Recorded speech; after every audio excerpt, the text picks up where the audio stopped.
निगमकल्पतरोर्गलितं फलं शुकमुखादमृतद्रवसंयुतं पिबत भागवतं रसमालयं मुहुरहो रसिकाः भुवि भावुकाः अशेषवाग्जाड्यमलापहन्त्री नवं नवं स्पष्टसुभप्रदायिनी ममेह जिह्वाग्रसुरङ्गनर्तकी भव प्रसन्नावतरे च मे श्री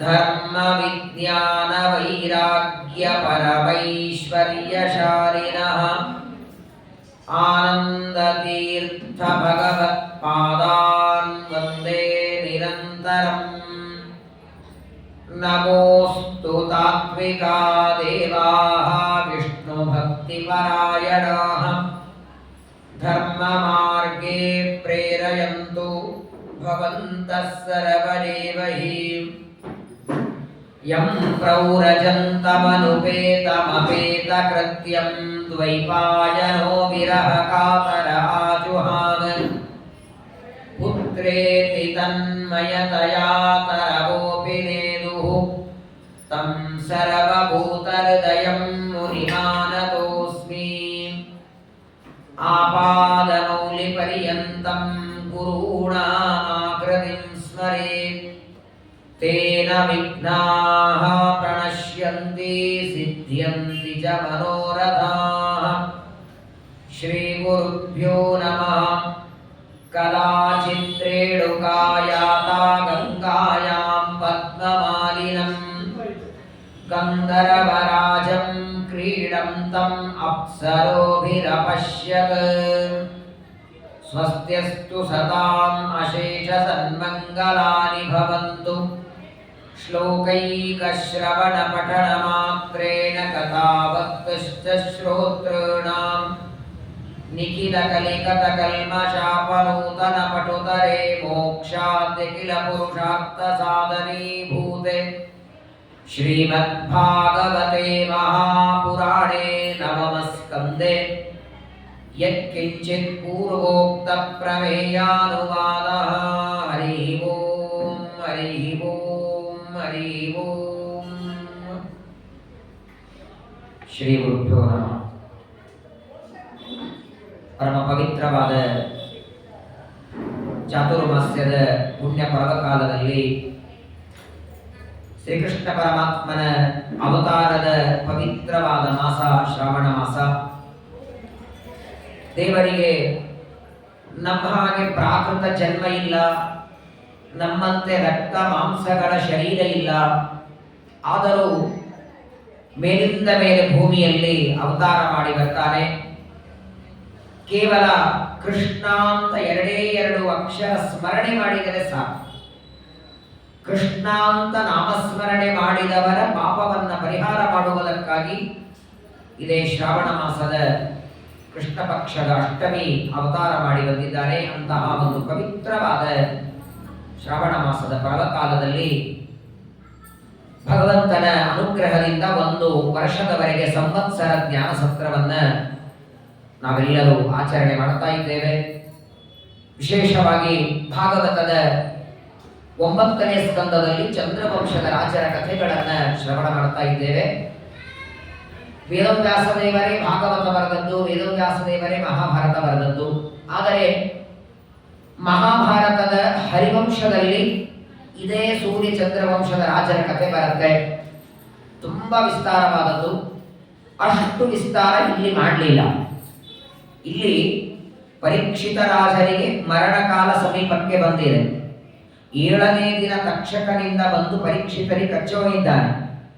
ಮೇಲಾಗಿ ಈ 9ನೇ ಸ್ಕಂದ ಭಾಗವತ ಯಾವಾಗ ಬಂದಿರಬಹುದು? 5-6ನೇ ದಿವಸ ಇಂದ ಕೃಷ್ಣನ ಕಥೆ ಕೇಳಬೇಕಾಗಿದೆ ಅವರು. ಹಾಗಾಗಿ ಹರಿವಂಶದಲ್ಲಿ ವಿಸ್ತಾರ ಮಾಡಿದಷ್ಟು ವಿಸ್ತಾರವಾಗಿ ಇಲ್ಲಿ ಹೇಳಲಿಲ್ಲ. ಎಷ್ಟು ಪರೀಕ್ಷಿತರು ಕೇಳಬೇಕಾಗಿತ್ತೋ ಅಷ್ಟು ಮಾತ್ರ ಶುಕಾಚಾರ್ಯ ಹೇಳ್ತಾರೆ. ಇದೇ ಪರೀಕ್ಷಿತ ರಾಜನ ಮಕ್ಕಳಾದ ಜನಮೇಜಯರಿಗೆ ವೈಶಂಪಾಯನರು ಮಹಾಭಾರತದಲ್ಲಿ ದೀರ್ಘವಾಗಿ ಉಪದೇಶ ಮಾಡ್ತಾರೆ. ಸಂಕ್ಷೇಪದಲ್ಲಿ ಚಂದ್ರವಂಶದ ರಾಜರ ಕಥೆಗಳನ್ನು ಶುಕಾಚಾರ್ಯರು ನಿರೂಪಣೆ ಮಾಡುತ್ತಾರೆ. ನಿನ್ನೆ ದಿವಸ ಕಾರ್ತವೀರ್ಯಾರ್ಜುನನ ಚರಿತ್ರೆಯನ್ನ ಶ್ರವಣ ಮಾಡಿದ್ದೇವೆ. ಕಾರ್ತವೀರ್ಯಾರ್ಜುನೋ ನಾಮ ರಾಜ ಬಾಹುಸಹಸ್ರವಾನ್ ತಸ್ಯ ಸ್ಮರಣ ಮಾತ್ರೇಣ ಗತಂ ನಷ್ಟಂ ಚ ಲಭ್ಯತೆ. ವಾಸ್ತವಿಕ ಅವನ ಹೆಸರು ಅರ್ಜುನ ಅಷ್ಟೇ. ಕಾರ್ತ ವೀರ್ಯ ಇದು ಎರಡು ವರಗಳು. ಕಾರ್ತ ಅಂದ್ರೆ ಕೀರ್ತಿ, ಸಮಗ್ರವಾದ ಜಗತ್ತಿನಲ್ಲಿ ನನ್ನ ಕೀರ್ತಿ ಬರಲಿ ಅಂತ ಒಂದು ವರ. ಎಲ್ಲರಲ್ಲಿ ನಾನು ವೀರ್ಯ ಅಂದ್ರೆ ಪರಾಕ್ರಮೆಯಾಗಬೇಕು ಅಂತ ಇನ್ನೊಂದು ವರ. ಕೀರ್ತಿ ಮತ್ತು ಪರಾಕ್ರಮ ಎರಡನ್ನ ದತ್ತಾತ್ರೇಯ ರೂಪಿ ಪರಮಾತ್ಮನಿಂದ ವರ ಬೇಡುತ್ತಾನೆ. ಅದು ಎರಡೂ ಇವನ ಹೆಸರು ಜೊತೆಗೆ ಸೇರ್ಕೊಳ್ಳೋದು. ಇಲ್ಲ ಅಂದ್ರೆ ವಾಸ್ತವಿಕವಾಗಿ ಸುಚಂದ್ರವಂಶದಲ್ಲಿ ಇವನಿಗೆ ಅರ್ಜುನ ಅಂತ ಇಷ್ಟೇ ಹೆಸರಿರೋದು. ಈ ಎರಡು ವರಗಳನ್ನು ಪಡೆದದ್ದರಿಂದ ಕಾರ್ತವೀರ್ಯಾರ್ಜುನ ಅಂತ ಹೆಸರು ಪಡಿತಾನೆ. ಅದೇ ದತ್ತಾತ್ರೇಯ ರೂಪಿಯಾದ ಪರಮಾತ್ಮನಿಂದಲೇ 1000 ಬಾಹುಗಳನ್ನು ಪಡೆದಿದ್ದ ಭಾರೀ ದೊಡ್ಡ ರಾಜ. ಒಂದು ಸಲ ಜಮದಗ್ನಿ ಋಷಿಗಳ ಆಶ್ರಮಕ್ಕೆ ಬಂದು ಅವರ ಆದರ ಆತಿಥ್ಯವೆಲ್ಲ ಸ್ವೀಕಾರ ಮಾಡಿ ಅವರಲ್ಲಿ ಇದ್ದ ಕಾಮಧೇನು ಅಪೇಕ್ಷೆ ಪಡ್ತಾನೆ. ಕೊಡೋದಿಲ್ಲ ಅಂತಾರೆ ಋಷಿಗಳು.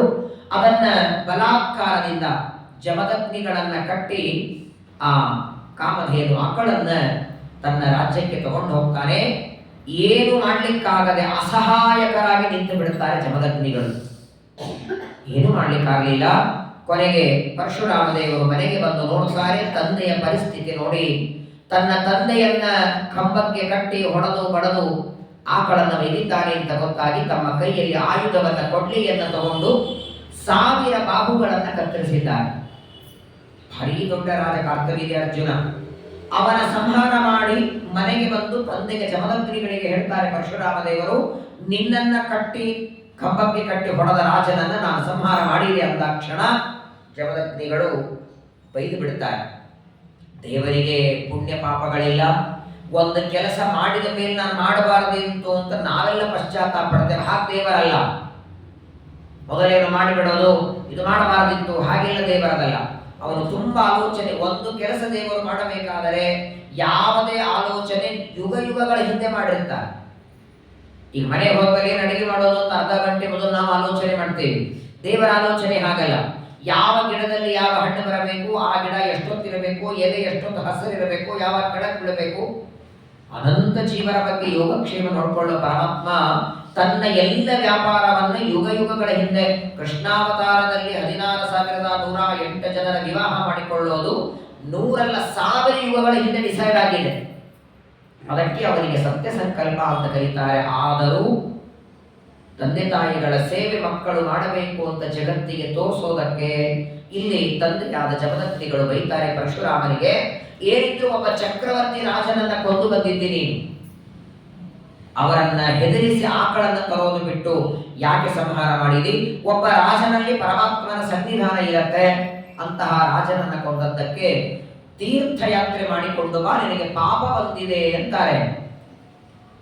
ಯಾವ ಭಗವಂತನ ನಾಮಸ್ಮರಣೆ ಮಾಡಿದರೆ ನಮ್ಮೆಲ್ಲರ ಪಾಪ ಎಳೆದು ಒಗಿತಾನೆ, ಇನ್ನೊಬ್ಬರ ಪಾಪ ಪರಿಹಾರ ಮಾಡ್ತಾನಂತೆ ಅವನನ್ನ ಹರಿ ಅಂತಾರೆ, ಹರಣ ಮಾಡ್ತಾನೆ, ಕರ್ಷಣ ಎಳಿತಾರೆ, ಕೃಷ್ಣ ಅಂತಾರೆ.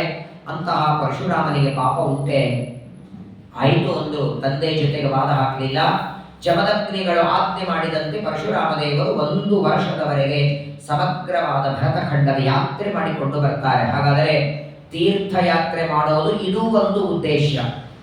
ಅನ್ಯಕ್ಷೇತ್ರೇ ಕೃತಂ ಪಾಪಂ ಪುಣ್ಯಕ್ಷೇತ್ರೇ ವಿನಶ್ಯತಿ, ಪುಣ್ಯಕ್ಷೇತ್ರೇ ಕೃತಂ ಪಾಪಂ ವಜ್ರಲೇಪೋ ಭವಿಷ್ಯತಿ. ಕೇವಲ ದುಡ್ಡು ಇದೆ ಅಂತ ತೀರ್ಥಯಾತ್ರೆ ಮಾಡೋದಲ್ಲ. ಒಟ್ಟಾರೆ ಒಂದು 8-10 ದಿನ ಏನೋ ಚೇಂಜ್ ಆಗತ್ತೆ, ಬೆಂಗಳೂರಿಂದ ಹೋಗೋದು ಅಂತಲ್ಲ. ಒಬ್ಬ ರಾಜನನ್ನ ಕೊಂದ ಪಾಪ ಪರಿಹಾರಕ್ಕೆ ತೀರ್ಥಯಾತ್ರೆ ಮಾಡುವಂತ ಜಮದಗ್ನಿಗಳು ಪರಶುರಾಮನಿಗೆ ಹೇಳಬೇಕಾದರೆ ಈ ತರಹದ ಪಾಪ ನಮ್ಮಿಂದ ದೂರಾಗಿರ್ತದೆ. ಯಾರನ್ನು ಅವಮಾನ ಮಾಡಿದ್ದು, ಬೈದದ್ದು, ಹೊಡೆದದ್ದು, ಅಂದದ್ದು, ಅನಿಸ್ಕೊಂಡದ್ದು, ಆ ಎಲ್ಲ ಪಾಪಗಳ ಪರಿಹಾರಕ್ಕೆ ತೀರ್ಥಯಾತ್ರೆಯನ್ನ ಮಾಡಿಕೊಂಡು ಬರ್ತಾರೆ. 1 ವರ್ಷದವರೆಗೆ ಪರಶುರಾಮ ದೇವರು ಭರತಖಂಡದಲ್ಲಿ ಎಲ್ಲ ಕಡೆಗೆ ಸಂಚಾರ ಮಾಡಿ ಬರ್ತಾರೆ. ಬಂದ ಮೇಲೆ ಒಂದು ದಿನ ಏನಾಯಿತು, ಪ್ರತಿನಿತ್ಯದಲ್ಲಿ ಜಮದಗ್ನಿಗಳು ಮಾಡುವ ಆಹ್ನೇಯಕ್ಕೆ ವ್ಯವಸ್ಥೆಯನ್ನ ಮಾಡಬೇಕು. ಪ್ರಾಯ ಇವತ್ತು 7 ಋಷಿಗಳಲ್ಲಿ ಜಮದಗ್ನಿಗಳ ಸ್ಥಾನ ಬಹಳ ದೊಡ್ಡದಿದೆ. ನಾವೆಲ್ಲರೂ ಪ್ರತಿನಿತ್ಯದಲ್ಲಿ ಪೂಜೆ ಮಾಡ್ತೇವೆ. ವಿಶೇಷವಾಗಿ ಜನಿವಾರ ಹಾಕೊಳ್ಳುವಾಗ ಉಪಕ್ರಮದಲ್ಲಿ ಜಮದಗ್ನಿಗಳಿಗೆ ತರ್ಪಣ ಇದೆ, ಋಷಿ ತರ್ಪಣ. ಅಂತಹ ಜಮದಗ್ನಿಗಳು ನಿತ್ಯದಲ್ಲಿ ತಮ್ಮ ಅನೇಕ ಪ್ರತಿನಿತ್ಯದಲ್ಲಿ ಜಮದಗ್ನಿಗಳಿಗೆ ಅಡಿಗೆ ಮಾಡಬೇಕು. ನದಿಗೆ ಹೋಗಿ ಸ್ನಾನ ಮಾಡಿ ಬಂದು ಅಡಿಗೆ ಮಾಡುತ್ತಿದ್ದಂತ ಹೆಂಡತಿ ರೇಣುಕಾದೇವಿ, ಋಷಿಗಳ ಹೆಂಡತಿ, ಒಂದು ದಿನ ಏನಾಗಿದೆ, ಗಂಗಾ ನದಿಗೆ ಸ್ನಾನಕ್ಕೆ ಬಂದಿದ್ದಾಳೆ. ಪ್ರತಿನಿತ್ಯದಂತೆ ಸ್ನಾನವನ್ನ ಮಾಡಿ ಮಡಿಯಿಂದ ನೀರನ್ನು ತಗೊಂಡು ಹೋಗಿ ಅಡಿಗೆಯನ್ನು ಮಾಡಬೇಕು. ಆ ಸಂದರ್ಭದಲ್ಲಿ ಒಬ್ಬ ಗಂಧರ್ವ ಅಲ್ಲಿಗೆ ಬಂದಿದ್ದಾನೆ. ಗಂಧರ್ವ ರಾಜಂ ಕ್ರೀಡಂತಂ ಅಪ್ಸರೋಭಿ ಅಪಶ್ಯತ್. ಗಂಗಾ ನದಿಯಲ್ಲಿ ಈ ಜಮದಗ್ನಿಗಳ ಹೆಂಡತಿಯಾದ ರೇಣುಕಾದೇವಿ ಸ್ನಾನವನ್ನ ಮಾಡಿ ನೀರನ್ನು ತಗೊಂಡು ಬರ್ತಾ ಇರುವಾಗ ಒಬ್ಬ ಗಂಧರ್ವ ತನ್ನ ಪರಿವಾರದ ಜೊತೆಗೆ ಆ ನದಿಗೆ ಬಂದಿದ್ದಾನೆ. ಗಂಧರ್ವ ಅಂದ್ರೆ ಹೇಳಬೇಕಾಗಿಲ್ಲ, ಅವ್ರು ಯಾವಾಗಲೂ ದೇವರ ಗಾನ ಮಾಡ್ತಿರ್ತಾರೆ, ತುಂಬಾ ಚೆನ್ನಾಗಿ ಹಾಡ್ತಿದ್ದಾರೆ. ಅವರ ಹಾಡನ್ನ ಕೇಳ್ತಾ ಕೇಳ್ತಾ ಸ್ನಾನ ಮಾಡಿ ಪೂಜೆಗೆ ಹೊತ್ತಾಗತ್ತೆ, ಗುರುಗಳ ಋಷಿಗಳಿಗೆ ನೈವೇದ್ಯಕ್ಕೆ ಹೊತ್ತಾಗತ್ತೆ. ಅದನ್ನ ಆಲೋಚನೆ ಮಾಡಲಿಲ್ಲ. ಆ ಗಂಧರ್ವ ತನ್ನ ಹೆಂಡತಿಯ ಜೊತೆಗೆ ವಿಹಾರ ಮಾಡೋದನ್ನ ನೋಡ್ತಾ ನಿಂತು ಬಿಡ್ತಾಳೆ ರೇಣುಕಾದೇವಿ. ಸ್ತ್ರೀ ಸ್ವಭಾವ. ಅವನು ವಿಹಾರ ಮಾಡೋದನ್ನ ನೋಡ್ತಾ ಸ್ವಲ್ಪ ವಿಳಂಬ ಆಯಿತು. ವಿಳಂಬ ಆಗೋದರ ಜೊತೆಗೆ ಇವಳ ಮನಸ್ಸಿನೊಳಗೊಂದು ವಿಕಾರ ಆಯಿತು. ಇದು ಮಾನಸಿಕ ಬ್ರಹ್ಮಚರ್ಯ ಅಂತ ಕರೆಯೋದು.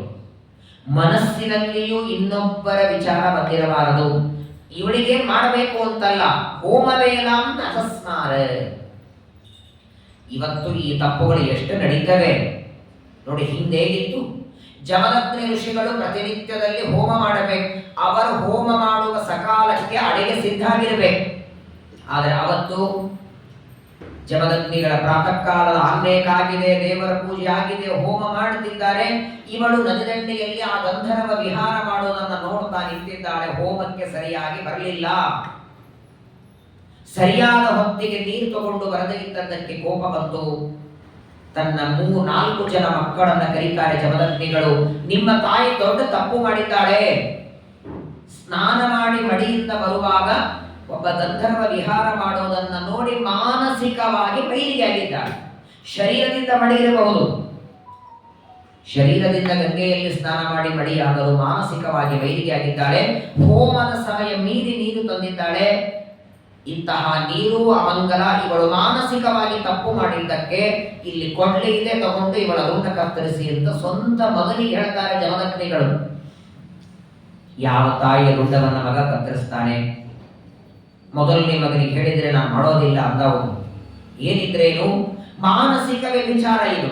ಮಾನಸಿಕವಾಗಿ ಒಬ್ಬ ಗಂಧರ್ವ ಓಡಾಡುವುದನ್ನು 5-10 ನಿಮಿಷ ನೋಡಿ ಅಷ್ಟಕ್ಕೆ ತಡ ಮಾಡಿ ಬಂದದ್ದಕ್ಕೆ ಯಾರಾದರೂ ಕೊಲೆ ಮಾಡ್ತಾರ ತಾಯಿಯನ್ನ? ಅದು ಮಾತ್ರ ಹತ್ಯ. ಮೊದಲನೇ ಮಗ ನಾನು ಮಾಡೋದಿಲ್ಲ ಅಂತಾರೆ. ಜಮದಗ್ನಿಗಳು 2ನೇ ಮಗನಿಗೆ ಹೇಳಿದರು, ನೀನ್ ಮಾಡೋ ನಿಮ್ ತಾಯಿಯನ್ನ ಸಂಹಾರ ಮಾಡೋದಿಲ್ಲ. 3ನೇ ಮಗನಿಗೆ ಹೇಳ್ತಾರೆ, ಅವನು ಮಾಡೋದಿಲ್ಲ.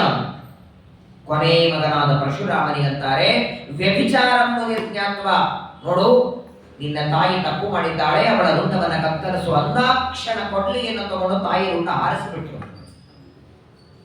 ಪರಶುರಾಮ ದೇವರು. ಜಮದಗ್ನಿಗಳಂತಾರೆ, ಈ ನಿನ್ನ 3 ಜನ ಅಣ್ಣಂದ್ರು ನನ್ನ ಮಾತು ಕೇಳಿಲ್ಲ, ಇವನ ರುಂಡನ್ನು ಹಾರಿಸಿಬಿಡು. ಸರಿ ಅಂತ 3 ಜನ ಅಣ್ಣಂದ ರುಂಡ ಕತ್ತರಿಸ್ತಾರೆ, ತಾಯಿಯ ರುಂಡ ಕತ್ತರಿಸಿದರು. ಜಮದಗ್ನಿಗಳಂತ ಇದ್ದರೆ ನಿನ್ನಂಥ ಮಗ ಇರಬೇಕಂದು ಪಿತೃವಾಕ್ಯ ಪರಿಪಾಲನೆ ಮಾಡದೆ ಈ 3 ಜನ ಅಣ್ಣಂದ್ರೆ ಯಾಕೆ ಕೊಲ್ಲಬೇಕು ಅಂತ ಹಿಂಸರಿದ್ರು. ತುಂಬಾ ಚಂದ ಆಯಿತು. ಏನಾದ್ರು ವರ ಬೇಡು ಕೊಡುತ್ತೇನೆ. ಇಡೀ ಜಗತ್ತಿಗೆ ವರ ಕೊಡೋನವನು. ಅಖಿಲಾಂಡ ಕೋಟಿ ಬ್ರಹ್ಮಾಂಡ ನಾಯಕನಾದ ಪರಶುರಾಮನಿಗೆ ಜಮದಗ್ನಿಗಳಂತಾರೆ, ನನ್ನ ಮಾತು ಕೇಳಿದ್ದಿ, ನಾನು ಕೊಂದು ಅಂದಾಕ್ಷಣ ಕೊಂದು ಹಾಕಿದ್ದಿ, ಏನಾದರೂ ವರ ಬೇಡಿಕೊ ಅಂದಾಕ್ಷಣ ಪರಶುರಾಮ ದೇವರು 2 ವರ ಕೊಡಿ ಅಂತಾರೆ. ಮೊದಲನೇ ವರದಿಂದ 4 ಜನ ಬದುಕಬೇಕು. 2ನೇ ವರ, ಇವರನ್ನು ನಾನೇ ಕೊಂದೀನಿ ಅಂತ ನೆನಪಿರಬಾರದು. ಸರ್ವಜ್ಞರೇ ಅವರು. ತಥಾಸ್ತು ಅಂದುಬಿಟ್ರು ಜಮದಗ್ನಿಗಳು. ಮತ್ತೆ ತಾಯಿ 3 ಜನ ಅಣ್ಣಂದ್ರು ಬದುಕೋದು ಮಾತ್ರವಲ್ಲದೆ ಇವರನ್ನ ಮಗನೇ ಕೊಂದಿದ್ದಾನೆ ಅನ್ನುವ ನೆನಪು ಅವರಿಗೆ ಬರಲಿಲ್ಲ. ಮತ್ತೆ ಪ್ರಶ್ನೆ ಬರುತ್ತೆ, ಮಾತ್ರ ಹತ್ಯೆಯನ್ನ ಪರಶುರಾಮ ದೇವರು ಮಾಡಿದ್ರಲ್ಲ, ಪಾಪ ಬರಲಿಲ್ವಾ? ಏನಿದ್ರು ತಾಯಿಯನ್ನ ಸಂಹಾರ ಮಾಡೋದು ಅಧರ್ಮವಲ್ಲವೇ ಎಂದಾಗ ಶ್ರೀಮದಾಚಾರ್ಯರು ಮತ್ತೆ ಇಲ್ಲಿ ಉತ್ತರವನ್ನ ಕೊಡ್ತಾರೆ ಆಚಾರ್ಯರಂತಾರೆ. ಮೊದಲನೇದಾಗಿ ದೇವರಿಗೆ ಪುಣ್ಯ ಪಾಪಗಳೇ ಇಲ್ಲ, ಅವರು ಪುಣ್ಯ ಪಾಪವನ್ನ ಮೀರಿದವ. ಎರಡನೇದ್ದು ತಂದೆಯಾದ ಜಮದಗ್ನಿಗಳ ಮಾತು ನಡೆಸೋದಕ್ಕೆ ತಾಯಿಯನ್ನ ಕೊಂದನು. ಇನ್ನೊಂದು ದೊಡ್ಡದು ಅಂದ್ರೆ ತಂದೆ ಕೊಲ್ಲು ಅಂದಾಗ ಕೊಂದ, ಆಮೇಲೆ ನಾನು ಬದುಕಿಸ್ತೇನೆ ಅನ್ನುವ ಧೈರ್ಯ ದೇವರಿಗಿದೆ. ತಂದೆ ಬದುಕಿಸ್ಲಿಲ್ಲ ಆದರೂ ತಾನು ಬದುಕಿಸ್ಬೋದಲ್ಲ.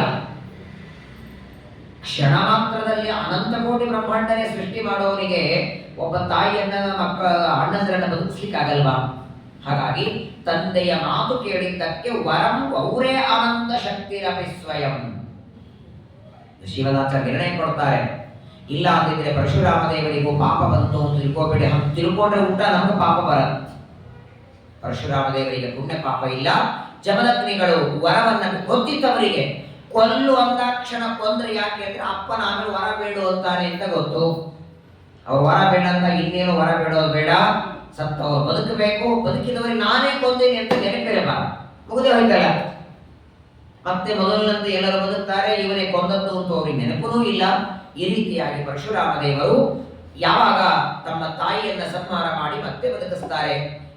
ಇದಾದ ಮೇಲೆ ಒಂದು ದಿನ ಏನಾಯಿತು, ಕಾರ್ತ್ಯವೀರ್ಯಾರ್ಜುನನನ್ನ 1000 ಬಾಹುಗಳನ್ನ ಕತ್ತರಿಸಿ ಬಂದಿರ್ತಾರೆ. ಅವನಿಗೆ 100 ಜನ ಮಕ್ಕಳಿರ್ತಾರೆ ಕಾರ್ತ್ಯವೀರ್ಯಾರ್ಜುನನಿಗೆ. ಆ 100 ಜನ ಮಕ್ಕಳಿಗೆ ಪರಶುರಾಮನ ಮೇಲೆ ಸಿಟ್ಟು. ಸರಿ, ನಮ್ಮ ತಂದೆ ಮಾಡಿದ ತಪ್ಪು, ಆಕಳನ್ನ ಅಪಹಾರ ಮಾಡಿಕೊಂಡು ಬಂದದ್ದು ತಪ್ಪು, ಆ ತಪ್ಪಿಗೆ ಮರಣದಂಡವಾ? ಏನಾದರೂ ಶಿಕ್ಷೆ ಕೊಟ್ಟು ಆಕಳನ್ನು ಕರ್ಕೊಂಡು ಹೋಗ್ಬೇಕಾಗಿತ್ತು. ಪರಶುರಾಮ ನಮ್ಮ ತಂದೆಯನ್ನ ಕೊಂದಿದ್ದಾನೆ, ತಂದೆಯ ಯೋಗ ನಮ್ಮಿಂದ ದೂರ ಮಾಡಿದ್ದಾನಲ್ಲ, ತಂದೆಯ ಯೋಗ ಅವನಿಗೂ ದೂರ ಆಗಬೇಕು. ಯಾಕಂದ್ರೆ ಅವನಿಗೆ ಕೊಲ್ಲೋ ಹಾಗಿಲ್ಲ, ಸರ್ವಜ್ಞ ಅವನು. ಸರ್ವಜ್ಞನಾದ ದೇವರಿಗೆ ಮರಣ ಇಲ್ಲ. ಒಂದು ದಿನ ಏಕಾಂತದಲ್ಲಿ ಜಮದಗ್ನಿಗಳ ಏಕದಾಶ್ರಮತೋ ರಾಮೇ ಸಭ್ರಾತರಿವರಂಗದೆ, ಪರಶುರಾಮ ದೇವರು ತಮ್ಮ 3 ಜನ ಅಣ್ಣಂದರ ಜೊತೆಗೆ ಅರಣ್ಯಕ್ಕೆ ಹೋಗಿದ್ದಾರೆ ಬೇಟೆಯಾಡೋದಕ್ಕೆ. ಮನೆಯಲ್ಲಿ ಯಾರಿಲ್ಲ, ರೇಣುಕಾದೇವಿ ಸ್ನಾನಕ್ಕೆ ಹೋಗಿದ್ದಾಳೆ. ಮನೆಯಲ್ಲಿ ಜಮದಗ್ನಿಗಳು ಮಾತ್ರ. ಜಮದಗ್ನಿಗಳು ಮನೆಯಲ್ಲಿ ಆಶ್ರಮದಲ್ಲಿ ಇದ್ದದನ್ನ ನೋಡಿ ಆ ಕಾರ್ತಿವೀರ್ಯಾರ್ಜುನನ 100 ಜನ ಮಕ್ಕಳು ಬಂದು ಜಮದಗ್ನಿಗಳ ರುಂಡವನ್ನು ಕತ್ತರಿಸಿ ಸಂಹಾರ ಮಾಡಿಬಿಡುತ್ತಾರೆ. ಪರಶುರಾಮ ಎದುರಿಗಿದ್ದಾಗ ಹೊರಲಿಕ್ಕಂತೂ ಸಾಮರ್ಥ್ಯ ಇಲ್ಲ. ಏನಾದ್ರೂ ಸರಿ, ನಮ್ಮ ತಂದೆಯನ್ನ ಕೊಂದು ನಮ್ಮನ್ನ ತಂದೆಯಿಂದ ದೂರ ಮಾಡಿದ್ದಕ್ಕೆ ಪಿತೃವಿಯೋಗ, ಜಮದಗ್ನಿಗಳ ವಿಯೋಗ ಆಗಲಿ ಅಂತ ಕೊಂದು ಎಲ್ಲ 100 ಜನ ಮಕ್ಕಳು ಓಡೋಗಿ ಬಿಡುತ್ತಾರೆ. ಅರಣ್ಯಕ್ಕೆ ಹೋದ ಪರಶುರಾಮ ಮನೆಗೆ ಬಂದು ನೋಡುತ್ತಾನೆ. ಗೊತ್ತಾಯಿತವನಿಗೆ, ಸರ್ವಜ್ಞನಾದ ಪರಮಾತ್ಮನಿಗೆ ಗೊತ್ತಾಯಿತು. ವಾಸ್ತವಿಕವಾಗಿ ಪರಶುರಾಮ ದೇವರಿಗೆ ಎಲ್ಲ ಕಡೆ ಸಂಚಾರ ಮಾಡಿ ಕ್ಷತ್ರಿಯರ ಸಂಹಾರ ಮಾಡುವ ಉದ್ದೇಶ ಇರಲಿಲ್ಲ. ಕಾರ್ತ್ಯವೀರ್ಯಾರ್ಜುನ ಸಂಹಾರ ಒಂದು ಮಾಡಿದ್ದಕ್ಕೇನೆ ತೀರ್ಥಯಾತ್ರೆ ಮಾಡ್ಕೊಂಡು ಬಾ ಅಂತ ತಂದೆ ಅಂತಾರೆ. ಅವತ್ತೇ ಆ ಕೊಡ್ಲಿಯನ್ನು ತೆಗೆದಿಟ್ಬಿಟ್ಟಿದ್ರು. ಯಾವಾಗ ಕಾರ್ತಿವೀರ್ಯಾರ್ಜುನನ ಮಕ್ಕಳು ಬಂದು ಜಮದಗ್ನಿಗಳನ್ನು ಸಂಹಾರ ಮಾಡ್ತಾರೆ, ಮತ್ತೆ 2ನೇ ಬಾರಿ ಕೈಯಲ್ಲಿ ಆಯುಧವನ್ನು ತಗೊಂಡವರು ಆ 100 ಜನ ಮಕ್ಕಳನ್ನ ಮಾತ್ರ ಅಲ್ಲದೆ ಇಡೀ ಪೃಥ್ವಿಯನ್ನ 21 ಬಾರಿ ಪ್ರದಕ್ಷಿಣೆ ಹಾಕ್ತಾರೆ. ಏನ್ರಿ ಇಡೀ ಭೂಮಂಡಲ ಪ್ರದಕ್ಷಿಣೆ ಹಾಕೋದ ಸಾಮಾನ್ಯನ? ಯಾವುದಾದ್ರೂ ದೇವಸ್ಥಾನಕ್ಕೆ ಹೋದ್ರೆ ಪ್ರದಕ್ಷಿಣೆ ಆಗಲ್ಲ, ತಿರುಪತಿಗೆ ಹೋದ್ರೆ ಪ್ರಾಕಾರ ಪ್ರದಕ್ಷಿಣೆ ಆಗಲ್ಲ. ಶ್ರೀರಂಗ ತಿರುಪತಿಗೆ ಹೋಗಿ ಬೈ ಚಾನ್ಸ್ ದಿನಕ್ಕೆ ಒಂದು 10-11 ಪ್ರದಕ್ಷಿಣೆ ಹಾಕಿದ್ರೆ ಒಂದು ವಾರ ಸಂಘಕ್ಕೆ ಬರಲ್ಲ, ಕಾಲ ಹೊತ್ತವರು ಬರ್ಬೇಕು ಮನೆಗೆ.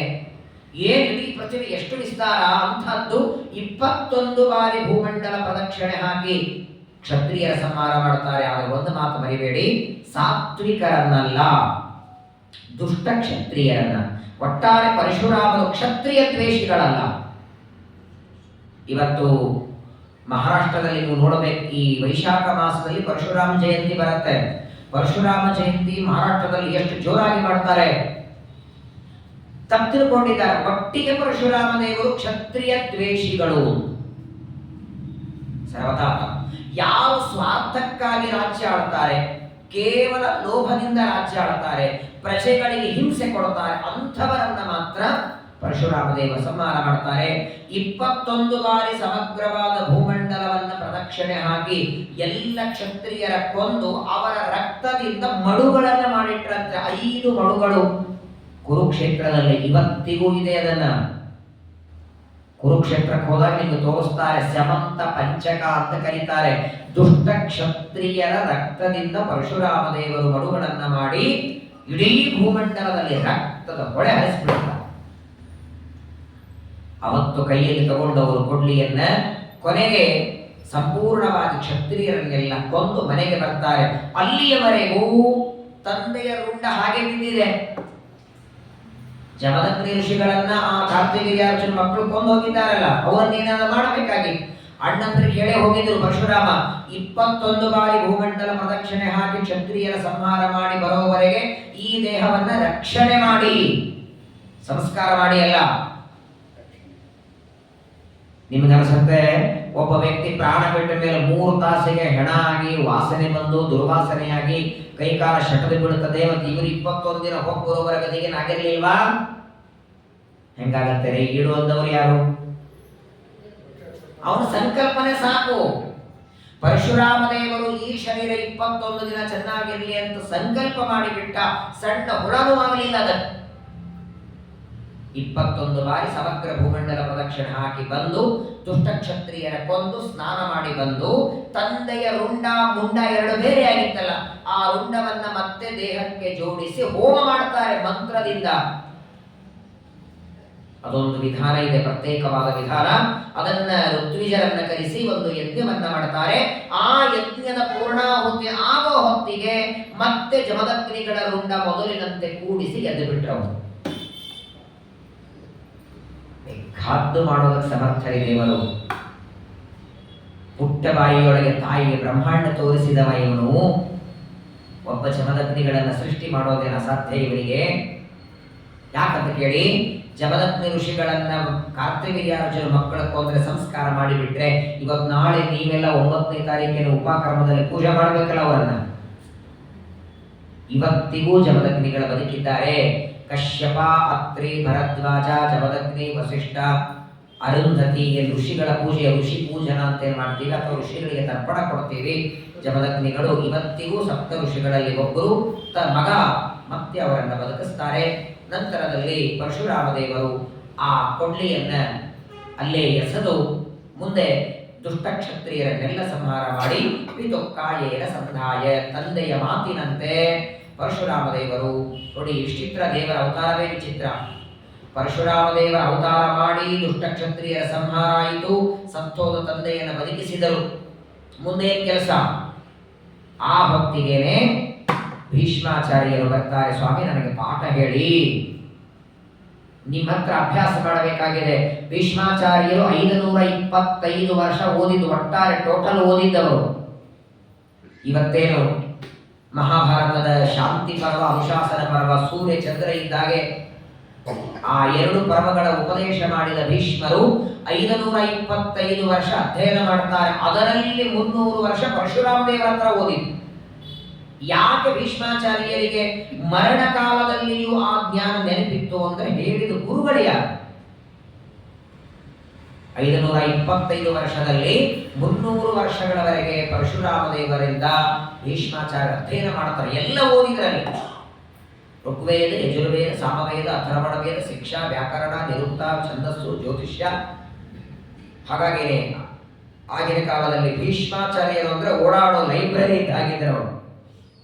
ಲೈಬ್ರರಿಗೆ ಹೋದ್ರೆ ಬೇಕಾದ ಪುಸ್ತಕ ಸಿಗತ್ತಲ್ಲ. ನಂಗೆ ಒಂದು ಪ್ರಶ್ನೆ ಕೇಳಿ ಭೀಷ್ಮಾಚಾರ್ಯರಿಗೆ ಉತ್ತರ ಗೊತ್ತಿಲ್ಲ ಅಂತಿಲ್ಲ.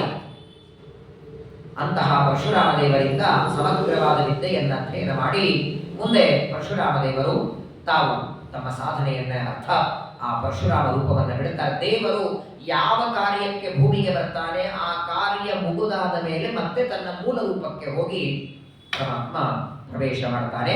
ಹೀಗೆ ಚಂದ್ರವಂಶದಲ್ಲಿ ಪರಮಾತ್ಮನ ಪರಶುರಾಮ ಅವತಾರ ಆಯಿತು. ಇನ್ನೂ 2-3 ಅವತಾರ ಆಗೋದಿದೆ ಚಂದ್ರವಂಶ. ಅದಕ್ಕೆ ನೋಡಿ, ಸೂರ್ಯವಂಶದಲ್ಲಿ ಪರಮಾತ್ಮ ರಾಮಚಂದ್ರನಾಗಿ ಬಂದದ್ದು, ಚಂದ್ರವಂಶದಲ್ಲಿ ಪರಶುರಾಮನ ಅವತಾರ, ಇನ್ನು ಮುಂದೆ ವೇದವ್ಯಾಸರ ಅವತಾರ, ಇನ್ನೊಂದು ಸಮುದ್ರ ಮಥನದಿಂದ ಅಮೃತ ಕಲಶ ತಂದಂತಹ ಧನ್ವಂತರಿ ಅವನು ಬಂದದ್ದಿದೆ ಚಂದ್ರವಂಶದಲ್ಲಿ. ಅಲ್ಲಿ ಧನ್ವಂತರಿ ಅವತಾರ ಇಲ್ಲ, ಧನ್ವಂತರಿ ಅಮೃತ ತಂದ. ಸಮುದ್ರ ಮಥನದಿಂದ ಅಮೃತದ ಕಲಶ ತಂದದ್ದು. ಆ ಕಲಶಕ್ಕಿಂತ ಮೊದಲು ಅವತಾರ ಆಗಬೇಕಲ್ಲ, ಅವತಾರ ಮಾಡಿದ್ದು ಇದೇ ಚಂದ್ರವಂಶದಲ್ಲಿ. ಮುಂದೆ ಅವರ ಕಥೆ ಬರುತ್ತೆ. ಈಗ ಶುಕಾಚಾರ್ಯ ಸ್ವಲ್ಪ ಹಿಂದೆ ಹೋಗಿ ಬರ್ತಾರೆ. ಸ್ವಲ್ಪ ಚಂದ್ರವಂಶದ ಗಮನ ಕೊಡಿ. ಪರಮಾತ್ಮ, ಪರಮಾತ್ಮನ ಮಕ್ಕಳು ಬ್ರಹ್ಮದೇವರು, ಬ್ರಹ್ಮದೇವರ ಮಕ್ಕಳು ಅತ್ರಿ ಋಷಿಗಳು, ಅತ್ರಿ ಋಷಿಗಳ ಮಗ ಚಂದ್ರ, ಚಂದ್ರನ ಮಗ ಬುಧ, ಬುಧನ ಮಗ ಪುರೂರವ, ಪುರೂರವನಿಗೆ ಆಯು, ಶುತಾಯು, ಸತ್ಯಾಯು, ಜಯ, ರಯ, ಜಯ, ವಿಜಯ ಅಂತ ಮಕ್ಕಳು. ಅವರ ವಂಶದಲ್ಲಿ ಮುಂದೆ ಗಾಧಿರಾಜನ ಕಥೆ ನಿನ್ನೆ ಕೇಳಿದ್ರಿ. ಇದೇ ವಂಶದಲ್ಲಿ ಕುಶಾಂಬು, ಕುಶನಾಭ. ಕುಶನಾಭ ಅಂದ್ರೆ ಗಾದಿ. ಗಾದಿರಾಜನಿಗೆ ರುಚಿಕಾಂತ ಸತ್ಯವತಿ ಅಂತ ಮಗಳು, ರುಚಿಕರಿಗೆ ಕೊಟ್ಟು ವಿವಾಹ ಮಾಡ್ತಾರೆ. ಆ ರುಚಿಕ ಋಷಿಗಳಿಗೆ ಸತ್ಯವತಿಯಲ್ಲಿ ಹುಟ್ಟಿದ್ದು ಜಮದಗ್ನಿ. ಅವರ ಕಥೆ ಇಷ್ಟ ಆಯ್ತು. ಅನ್ನದ ಪಾತ್ರೆ 2 ಕೊಟ್ಟಿದ್ರಲ್ಲ ರುಚಿಕ ಋಷಿಗಳು, ಒಂದು ಅನ್ನದ ಪಾತ್ರೆ ಹೆಂಡತಿಯಾದ ಸತ್ಯವತಿಗೆ, ಇನ್ನೊಂದು ಅನ್ನದ ಪಾತ್ರೆ ಗಾದಿರಾಜನ ಹೆಂಡತಿಗೆ. ಆ ಗಾದಿರಾಜನ ಹೆಂಡತಿಗೆ ಕೊಟ್ಟ ಅನ್ನದ ಪಾತ್ರೆ ಕಥೆ ಹೇಳಿಲ್ಲ ಇನ್ನು. ರುಚಿಕ ಋಷಿಗಳು ಅನ್ನದ ಪಾತ್ರೆ ಹೆಂಡತಿಗೆ ಕೊಟ್ಟದ್ದು, ಆ ಅನ್ನ ತಿಂದದ್ದಕ್ಕೆ ಜಮದಗ್ನಿ, ಜಮದಗ್ನಿಯ ಮಗ ಪರಶುರಾಮ, ಆ ಪರಶುರಾಮನ ಕಥೆಯನ್ನ ಇಷ್ಟೊತ್ತು ಹೇಳಿ, ಇನ್ನ ವಾಸ್ತವಿಕವಾಗಿ ಅನ್ನದಲ್ಲಿ ಬದಲಾವಣೆಯಾದದ್ದರಿಂದ ಆ ರುಚಿಕ ಋಷಿಗಳ ಕೊಟ್ಟ ಏನು ಹೆಂಡತಿಗಾಗಿ ಕೊಟ್ಟಿದ್ರಲ್ಲ ಅನ್ನ, ಆ ಅನ್ನವನ್ನ ಸತ್ಯವತಿ ತಾಯಿಗೆ ಕೊಟ್ಟದ್ದರಿಂದ ಆ ಸತ್ಯವತಿಯ ತಾಯಿಯಲ್ಲಿ ಗಾಧಿರಾಜನಿಗೆ ಹುಟ್ಟಿ ಬರ್ತಾರೆ ವಿಶ್ವಾಮಿತ್ರ. ಜಮದಗ್ನಿ ಅಲ್ಲಿ, ವಿಶ್ವಾಮಿತ್ರ ಇಲ್ಲಿ ಹುಟ್ಟಬೇಕಾಗಿತ್ತು. ಅನ್ನದಲ್ಲಿ ವ್ಯತ್ಯಾಸ ಆದದ್ದರಿಂದ ಗಾಧೇರಭುನ್ಮಹಾತೇಜಾಃ ಸಮಿದ್ಧ ಇವ ಪಾವಕಃ ವಿಶ್ವಾಮಿತ್ರರು ಹುಟ್ಟಿ ಬರ್ತಾರೆ. ಈಗ ನೋಡಿ, ವಿಶ್ವಾಮಿತ್ರರು ಗಾಧಿರಾಜನ ಮಗನಾಗಿ ಬರ್ತಾರೆ. ಗಾಧಿರಾಜ ಕ್ಷತ್ರಿಯ ಅಲ್ವಾ, ಜಮದಗ್ನಿಗಳು ಬ್ರಾಹ್ಮಣ. ರುಚಿಕ ಋಷಿಗಳಲ್ಲಿ ವಿಶ್ವಾಮಿತ್ರ ಹುಟ್ಟಿದ್ರೆ ಬ್ರಾಹ್ಮಣ ಆಗ್ತಿದ್ದ. ಇವತ್ತು ನಾವೆಲ್ಲರೂ ಪಠನ ಮಾಡುವ ಗಾಯತ್ರಿ ಮಂತ್ರಕ್ಕೆ ಅಭಿಮಾನಿ ದೇವತೆ ವಿಶ್ವಾಮಿತ್ರ. ವಿಶ್ವಾಮಿತ್ರ ಇವನು ಬ್ರಾಹ್ಮಣ ಅಲ್ಲ, ಅವನಿಗೆ ಗಾಯತ್ರಿ ಅಧಿಕಾರ ಬಂತ ಹೇಗೆ? ಇವತ್ತು ಬ್ರಾಹ್ಮಣ್ಯ ಉಳಿಬೇಕು ಅಂದ್ರೆ ಗಾಯತ್ರಿ ಪಠನ ಮಾಡಿ ಅಂತಾರೆ. ಕುರ್ಯಾತ್ ಅನ್ನನ್ನವ ಕುರ್ಯಾತ್ ಮೈತ್ರೋ ಬ್ರಾಹ್ಮಣ ಮುಚ್ಚತೆ. ಶ್ರೀಮದಾಚಾರ್ಯ ಅಂತ ಒಂದು ಹೊತ್ತು ಗಾಯತ್ರಿ ಜಪ ಮಾಡಲಿಲ್ಲ ಅಂದ್ರೆ ಬ್ರಾಹ್ಮಣ್ಯ ಹೋಯಿತು, ಮತ್ತೆ ಉಪನಯನ ಮಾಡಬೇಕಲ್ಲ. ಕ್ಷತ್ರಿಯರಾದಂತಹ ವಿಶ್ವಾಮಿತ್ರರು, ಗಾಧಿರಾಜನ ಮಗ, ಗಾಧಿರಾಜ ಕ್ಷತ್ರಿಯ, ಅವರು ಹೇಗೆ ಬ್ರಾಹ್ಮಣರಾದರು ಅಂತ ಪರೀಕ್ಷಿತರು ಪ್ರಶ್ನೆ ಕೇಳ್ತಾರೆ. ಅದಕ್ಕೆ ಶುಕಾಚಾರ್ಯ ಹೇಳ್ತಾರೆ, ವಿಶ್ವಾಮಿತ್ರಸ್ಯ ಚೈವಾಸನ್ ಪುತ್ರಾಹ ಏಕಾದಶಂ ನೃಪ ಮಧ್ಯವಸ್ತು ಮಧುಚ್ಛಂದ ಮಧುಶ್ಚಂದ ಸದೇವತೆ. ನೋಡು ಪರೀಕ್ಷಿತ, ಈ ಗಾಧಿರಾಜನಿಗೆ ವಿಶ್ವಾಮಿತ್ರ ಮಗನಾಗಿ ಬರ್ತಾನೆ. ವಿಶ್ವಾಮಿತ್ರನಿಗೆ ಒಂದು 100 ಜನ ಮಕ್ಕಳು. 100 ಜನರಲ್ಲಿ 2 ಭಾಗ ಮಾಡಿದರು. 50 ಜನರ ಒಂದು ಭಾಗ, 50 ಜನರ ಒಂದು ಭಾಗ. 2 ಭಾಗವನ್ನ ಮಾಡಿ, ಹಿಂದೆ ಒಂದು ಕಥೆ ನಿಮಗೆ ನೆನಪಿರಬಹುದು, ಹರಿಶ್ಚಂದ್ರನ ಕಥೆ ಸೂರ್ಯವಂಶದಲ್ಲಿ ಕೇಳಿದಿರಲ್ಲ. ಹರಿಶ್ಚಂದ್ರ ರಾಜ ತನಗೆ ಸಂತಾನ ಇರಲಿಲ್ಲ. ಮಗು ಹುಟ್ಟಿದರೆ ಅವನನ್ನೇ ವರುಣ ದೇವರಿಗೆ ಬಲಿ ಕೊಡ್ತೇನೆ ಅಂತಾನೆ. ರೋಹಿತ ಅಂತ ಮಗ ಹುಡ್ತಾನೆ, ಮಗನನ್ನು ಬಲಿ ಕೊಡ್ಲಿಕ್ಕಾಗ್ಲಿಲ್ಲ. ಹಲ್ಲ ಬಂದ್ಮೇಲೆ ಬಾ ಅಂತಾನೆ, ಆಮೇಲೆ ಉಪನಯನ ಆದ್ಮೇಲೆ ಬಾ ಅಂತಾನೆ, ಹೀಗೆಲ್ಲ ಹೇಳಿ ಹೇಳಿ ಕಳಿಸಿದ. ಕೊನೆಗೆ ಉದರ ರೋಗ ಬಂತವನಿಗೆ. ಆ ಉದರ ರೋಗ ಪರಿಹಾರಕ್ಕಾಗಿ ಶುನಶೇಪರನ್ನ ಕೊಟ್ಟಿರ್ತಾರೆ. ಅಜೀಗರ್ತ ಎಂಬ ಋಷಿಗಳು ಶುನಶೇಪನನ್ನ ವರುಣ ದೇವರಿಗೆ ಕೊಟ್ಟಿರ್ತಾರೆ.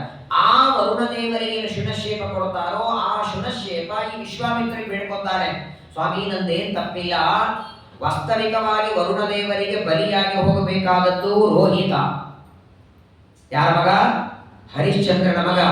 ಅವರು ಹೋಗದೆ ನನ್ನನ್ನು ಕಳಿಸಿದ್ದಾರೆ, ನನ್ನನ್ನು ಎಲ್ಲೋ ಕಂಬಿ ಕಟ್ಟಾಕಿದ್ದಾರೆ ಎಂದಾಕ್ಷಣ ನಾನಿನ್ನ ಬಿಡಿಸ್ತೇನೆ ಅಂತ ಶುನಶೇಪನನ್ನ ಕಂಬದಿಂದ ಬಿಡಿಸ್ತಾರೆ.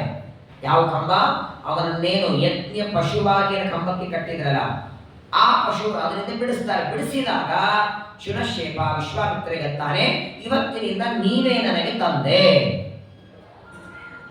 ಆಗ ಏನಾಯ್ತಂದ್ರೆ, ವಿಶ್ವಾಮಿತ್ರರಿಗೆ ಆಲ್ರೆಡಿ 100 ಜನ ಮಕ್ಕಳಿದ್ದಾರೆ. ಆ 100 ಜನರಿಗೆ ಮಧುಚ್ಛಂದ ಅಂತ ಹೆಸರು. ಶುನಶೇಪನನ್ನು ತಮ್ಮ ಮಗ ಮಾಡ್ಕೊಂಡ್ಬಿಟ್ರು ಅವರನ್ನ. ಆಗ ಶುನಶೇಪನನ್ನ ಈ 100 ಜನರಲ್ಲಿ ಮೊದಲನೆಯವನು ಅನ್ಬೇಕೋ, ಕೊನೆಯವನು ಅನ್ಬೇಕೋ, ಸಣ್ಣವನ್ಬೇಕೋ? ವಾಸ್ತವಿಕವಾಗಿ ಶುನಶೇಪ ದೊಡ್ಡವನೇ. ಆದರೆ ನೋಡಿ, ಸ್ವಂತ ಅಣ್ಣ ತಮ್ಮಂದರಲ್ಲಿ ಇವರನ್ನು ನೀವು ಅಣ್ಣ ಅಂತ ತಿಳ್ಕೊಂಡ್ರೆ ಹೋಗುವಂತಾರ.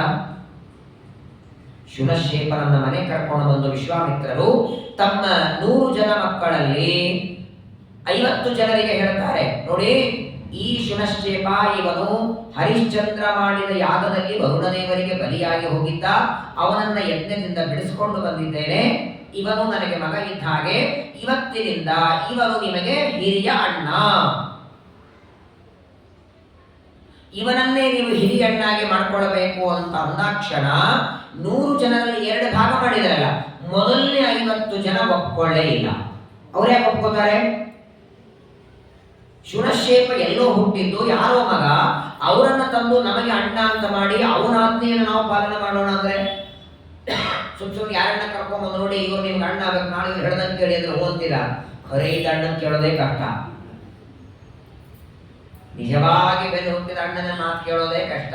ಎಲ್ಲೋ ಹುಟ್ಟಿದ ವ್ಯಕ್ತಿಯನ್ನ ತಂದು ಅಣ್ಣಾಗಿ ಮಾಡ್ಕೊಂಡ್ರಿ ಅಂದಾಗ 50 ಜನ ಯಾವಾಗ ಒಪ್ಕೊಳ್ಳಿಲ್ಲ ನೋಡಿ, ಆಗ ಮಕ್ಕಳಿಗೆ ಶಾಪ ಕೊಟ್ಟಂತ ವಿಶ್ವಾಮಿತ್ರರು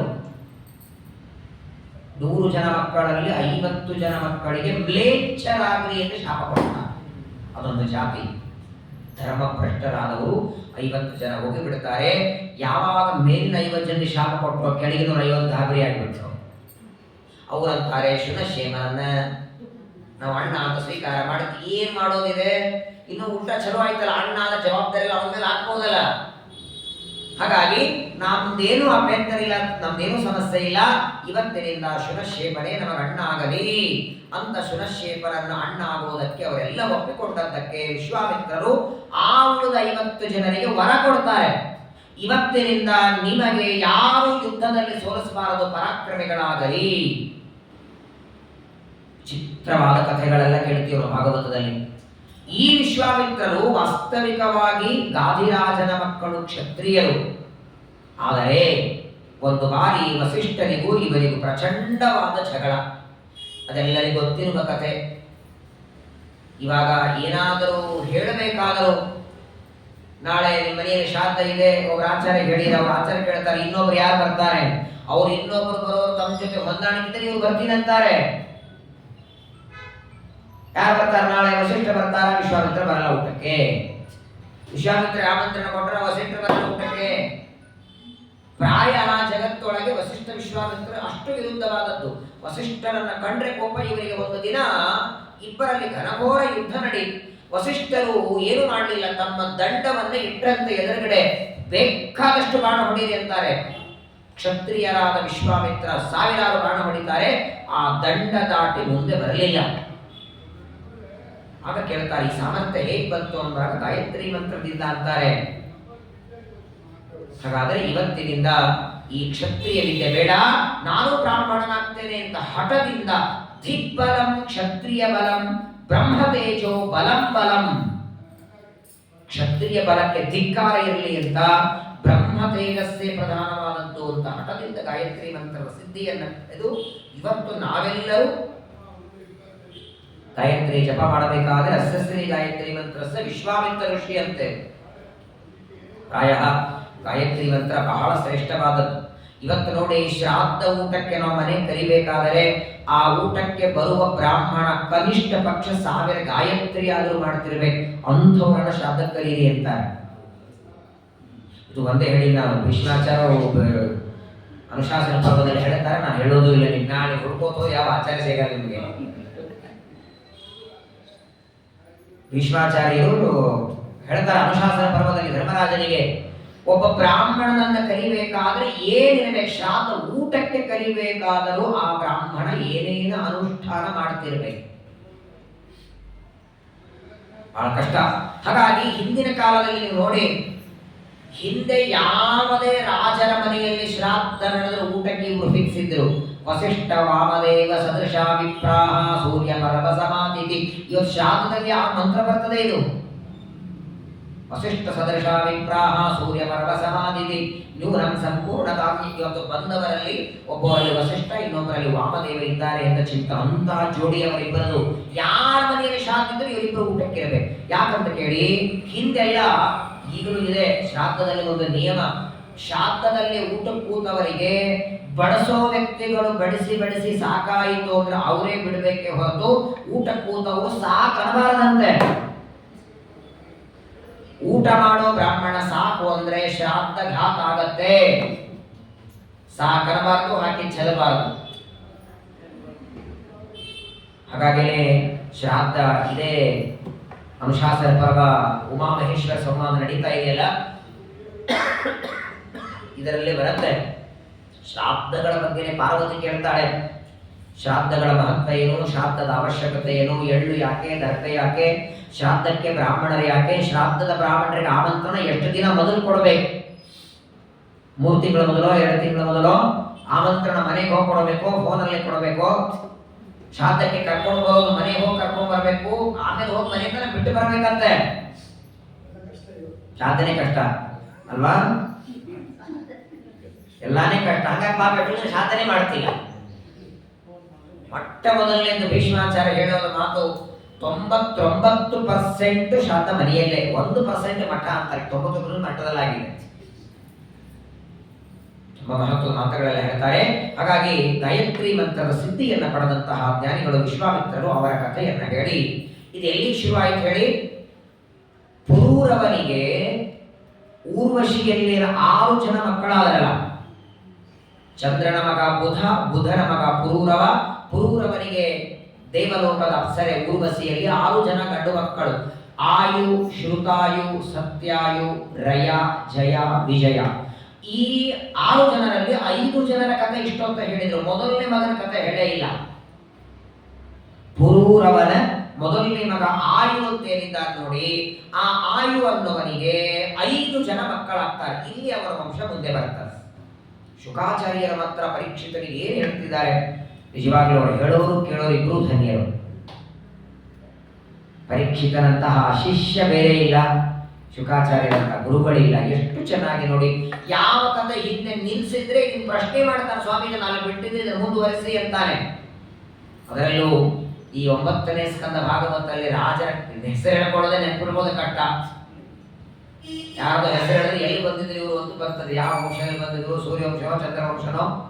ಆ ಪುರೂರವನ 6 ಜನ ಮಕ್ಕಳಲ್ಲಿ ಮೊದಲನೇ ಆಯು ಅಂತಿದ್ದಾನೆ, ಅವನ ಕಥೆ ಹೇಳಿರಲಿಲ್ಲ.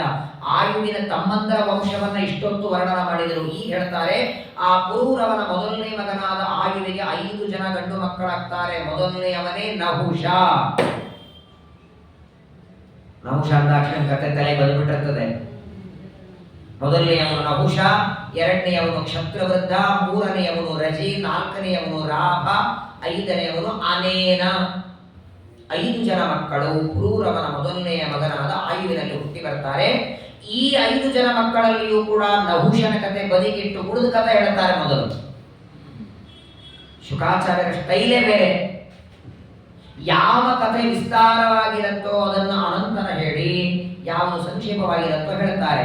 ಈ ಪುರೂರವನ ಮೊದಲನೇ ಮಗನಾದ ಆಯುವಿನ 5 ಜನ ಮಕ್ಕಳಲ್ಲಿ ಮೊದಲನೆಯವನು ನಹುಷ, ಎರಡನೆಯವನು ಕ್ಷತ್ರವೃದ್ಧ. ಅವನಿಗೆ ಸುಹೋತ್ರ ಅಂತ ಮಗ ಆಗ್ತಾನೆ, ಅವನಿಗೆ ಕಾಶ್ಯ ಅಂತ ಮಗ, ಅವನ ಮಗ ಗೃತ್ಸಮದ, ಅವನ ಮಗ ಕುಶ, ಅವನ ಮಗ ಗೃತ್ಸಮದನಿಗೆ ಕುಶ, ಕುಶನಿಗೆ ಶುನ ಅಂತ ಮಗನಾಗ್ತಾನೆ. ಈ ಶುನನ ಮಗನೇ ಶೌನಕ. ಅವರೇ ಭಾಗವತ ಹೇಳಿದ್ರು.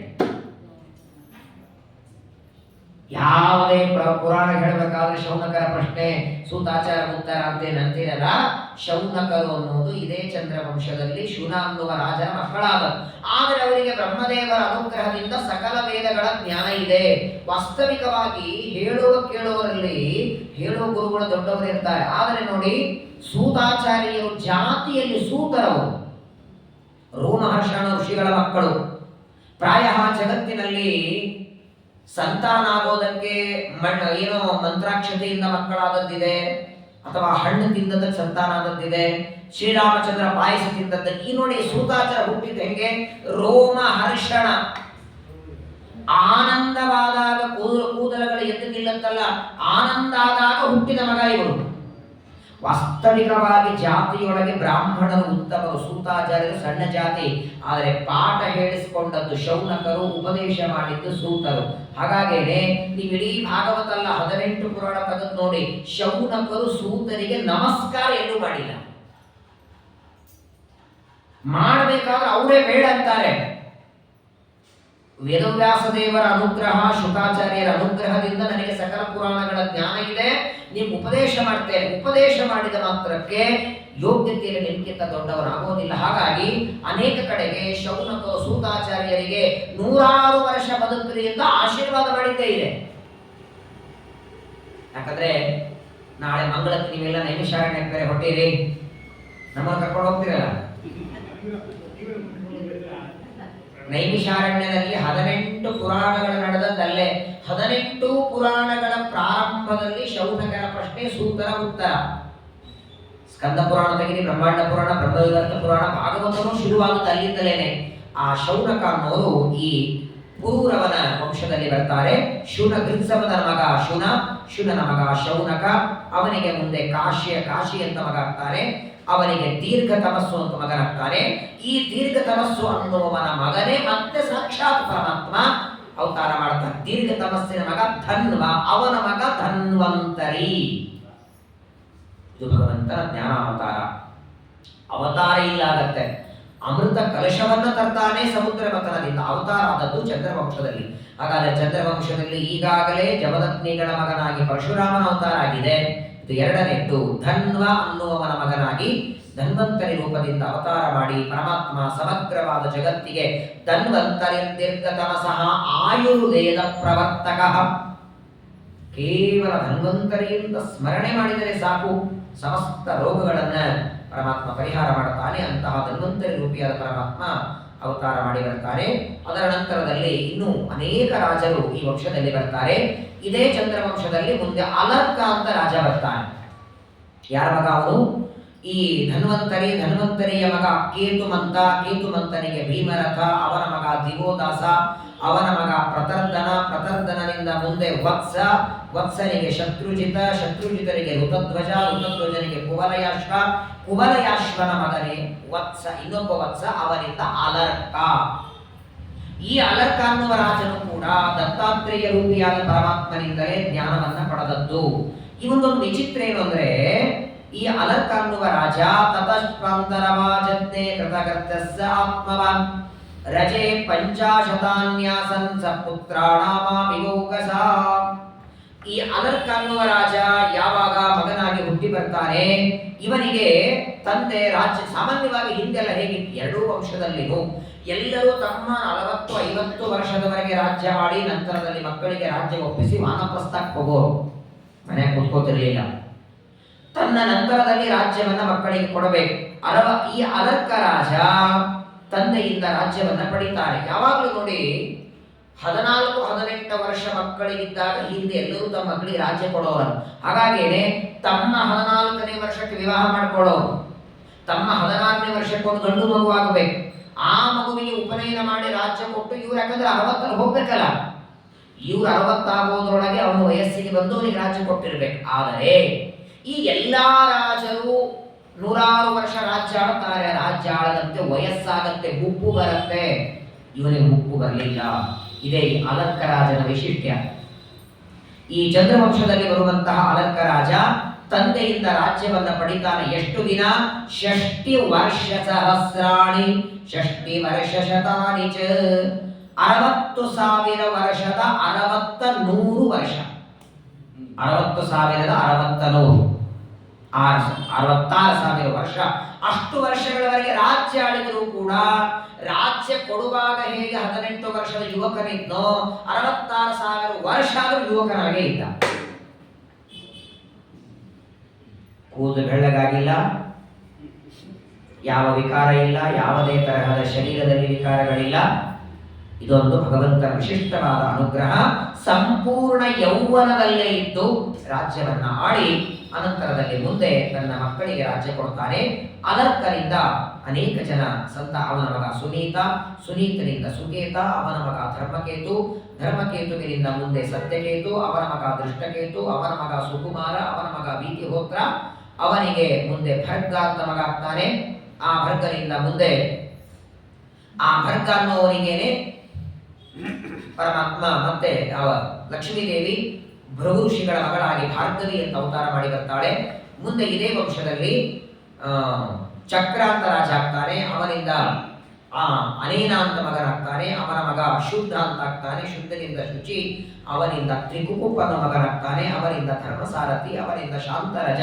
ಇವೆಲ್ಲರ ಕಥೆನೂ 2 ನಿಮಿಷ ಹೇಳಿದ್ರು ಒಂದು ವಾರ ಬೇಕು. ಹೀಗೆ ಒಬ್ಬೊಬ್ಬರ ರಾಜರ ಕಥೆಗಳನ್ನ ಹೇಳ್ತಾ ಆ ಪುರೂರವನ ಹಿರಿಯ ಮಗನಾದ ಆಯು ಅನ್ನುವ ರಾಜನ ಮಕ್ಕಳಲ್ಲಿ 5 ಜನರಲ್ಲಿ 4 ಜನರ ಕಥೆಯನ್ನ ಹೇಳಿ, ಮೊದಲನೇ ಮಗ ಏನಿದ್ದಾನೆ ನಹುಷ, ಆ ನಹುಷನ ಕಥೆಯನ್ನ ಹೇಳಿ ಅಂತ ಪರೀಕ್ಷಿತ ಅಂತಾರೆ. ಯಾಕಂದ್ರೆ ತಾನು ಅವತಾರ ಮಾಡಿದಲ್ಲೇ ಅಲ್ಲ, ನಹುಷನಿಗೆ 5 ಜನ ಮಕ್ಕಳು, 6 ಜನ ಮಕ್ಕಳು, ಯತಿ, ಯಯಾತಿ, ಸಂಯಾತಿ, ಆಯತಿ, ವಿಯತಿ, ಕ್ರತಿ.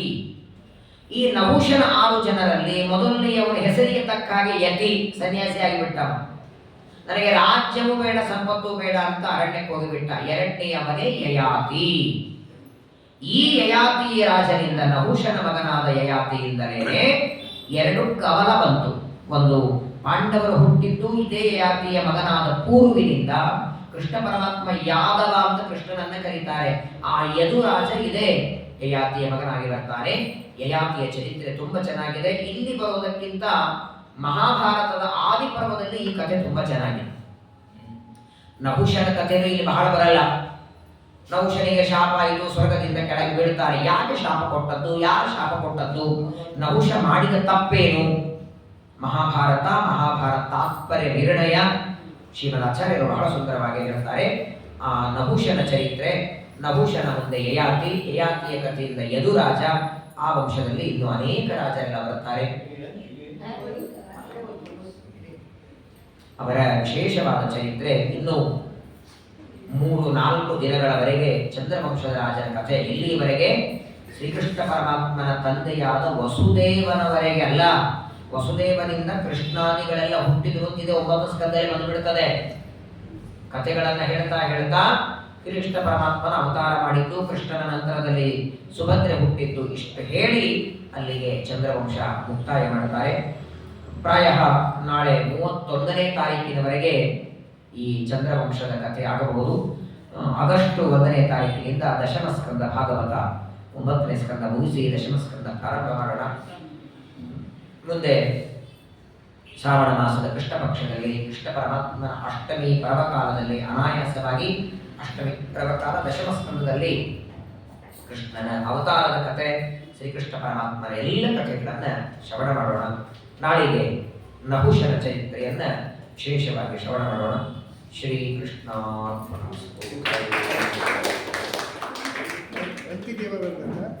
ರತಿದೇವ ಕಥೆ ಬರ್ತಾನೆ.